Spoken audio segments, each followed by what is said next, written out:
Čaute priatelia, tu je Stanka. Zdravím vás z prekrásneho miesta, ktoré je jedno z najstarších osídlených miest v Európe, a nielen v Európe, ale na Zemi.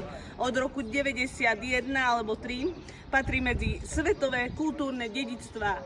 Označilo ho tak UNESCO a sme v meste Matera. Je to mesto, ktoré leží v Apúlii. Apulia je región, južný región Talianska, čiže toho slnka je tu skutočne veľa. Je to nesmierne krásne mesto, ktoré je vlastne v takej nad takou roklinou vybudované pravekými ľuďmi.